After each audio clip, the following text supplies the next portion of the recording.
নমস্কাৰ হে মোৰ পৰম শ্ৰদ্ধাৰ সঞ্চালক মহোদয় আৰু সন্মিলিত প্ৰতিনিধিতা পোনপ্ৰথমে আপোনালোকক সদৌতিলৈকে মই একান্ত ভক্তিভৰা সস্মৃতি প্ৰণাম নিবেদন কৰিছোঁ।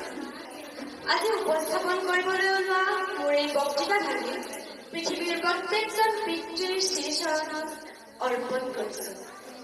পিতা স্বৰ্গ, পিতা ধৰ্ম, পিতা হি পৰম তপঃ, পিতৰি প্ৰীতি মাপন্নে ব্যন্তে সৰ্বদেৱতা।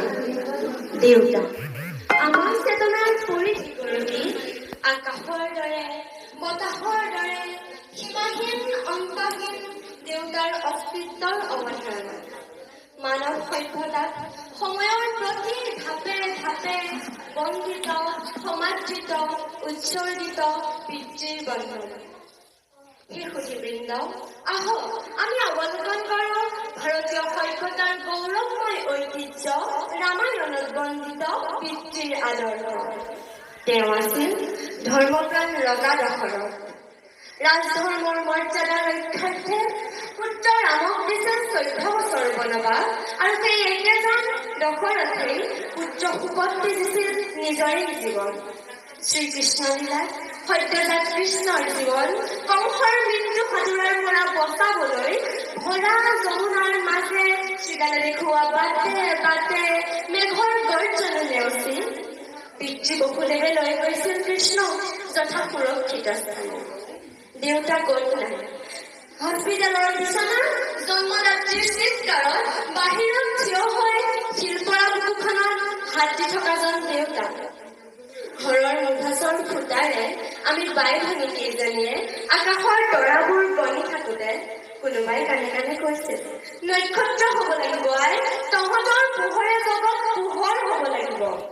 গলগলীয়া মাতেৰে সিয়া আমাৰ দেউতা। জীৱনত প্ৰথমবাৰ ব্যৰ্থ হৈ উভতি আহোঁতে অমুক বাণী এটাই আমাৰ মন মগজু অতিক্ৰমি গৈছিল। অভিমন্যুৰ মৃত্যুৱেই নহয় পাণ্ডৱৰ পৰাজয়। এনেকৈ সাহস দিয়াজন দেউতা। দেউতা হে স্বৰ্গীয় আত্মা, চিৰ আদৰণীয় চিৰ পূজনীয়, আপুনি জীৱনৰ প্ৰতি আহে আহে বৈ থকা এখন নিৰৱধি নৈ। কেতিয়াবা আপুনি আই চেনেন শীতলিতা, কেতিয়াবা আপুনি মেঘৰ গৰ্জন আৰু কেতিয়াবা আপুনি নদীয়ে এৰা সুতিৰ বিদান। দেউতা আমাৰ বাবে অক্সিজেন, আমাৰ জ্ঞান বিজ্ঞান চিন্তা চেতনা সীমাবদ্ধ আপোনাক সংজ্ঞাবদ্ধ কৰিবলৈ। সেই দুৰন্ত তৰুণ জীৱনৰ অভিধানত আপোনাক সজাবলৈ নাই এনে এক শব্দ, আপুনি নিজেই শব্দ আৰু সেই শব্দই পৰম ব্ৰহ্ম। ধন্যবাদ।